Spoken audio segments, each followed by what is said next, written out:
प्रिय आत्मन, ज्ञान सदा ही अनुभवों से प्राप्त होता है।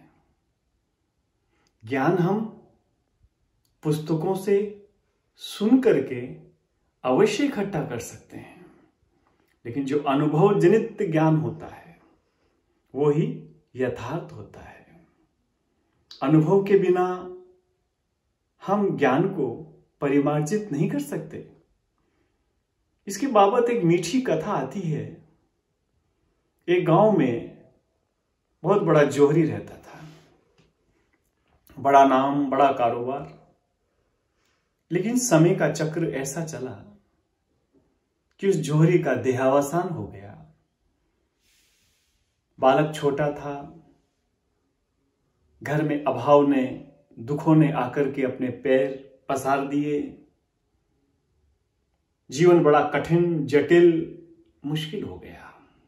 यही जीवन है। कभी धूप है, कभी छांव है, कभी सुख है, कभी दुख है। बड़ी पीड़ा में, अभाव में जब गुजारा होने लगा, जौहरी की पत्नी ने अपने छोटे पुत्र से कहा, बेटा, घर में एक हार पड़ा है, तुम इसे बेच करके आओ, ताकि थोड़ा धन होगा तो हमारे कुछ दिन सुगम और आनंद से बीत सकेंगे।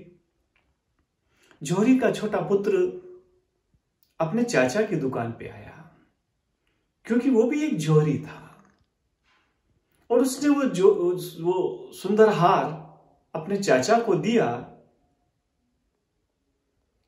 और कहा, काका, इसके बदले मुझे कुछ पैसे, धन दे दो, ताकि हमारा जीवन सरल और सहज हो सके। चाचा ने हार को देखा और कहा, पुत्र, अभी सोने की कीमत कम है, अभी इसकी उचित मूल्य तुम्हें प्राप्त नहीं हो सकेगा। तुम ऐसा करो, तुम मेरे यहां आकर के थोड़ा श्रम किया करो, ये हार तो फिर अपन बाद में बेच देंगे।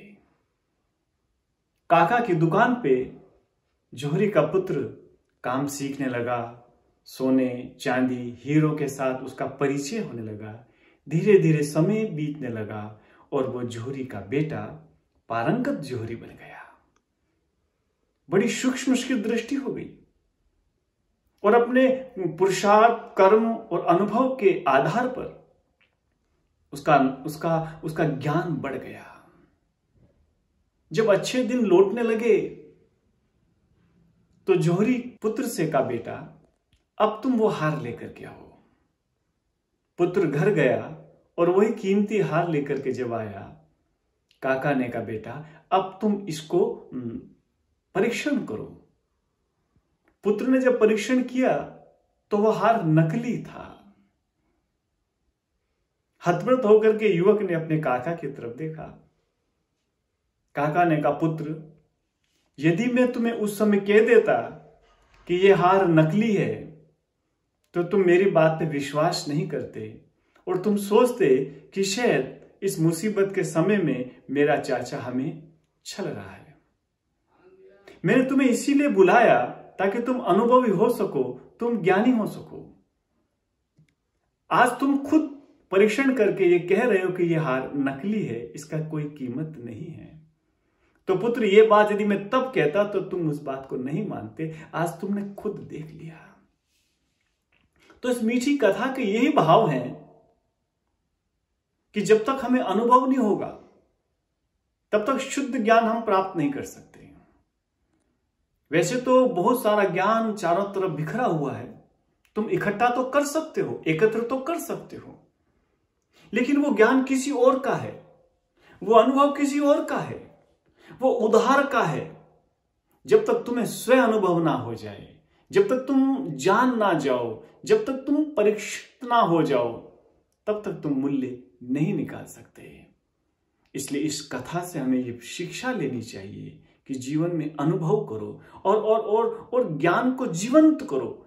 ज्ञान अनुभव से जीवंत होता है और अनुभव होगा तो जीवन के अंदर शुद्ध ज्ञान प्रकट होगा और शुद्ध ज्ञान के प्रकाश से सबका जीवन आनंदगामी हो जाएगा, शुभ हो जाएगा, मंगलकारी हो जाएगा।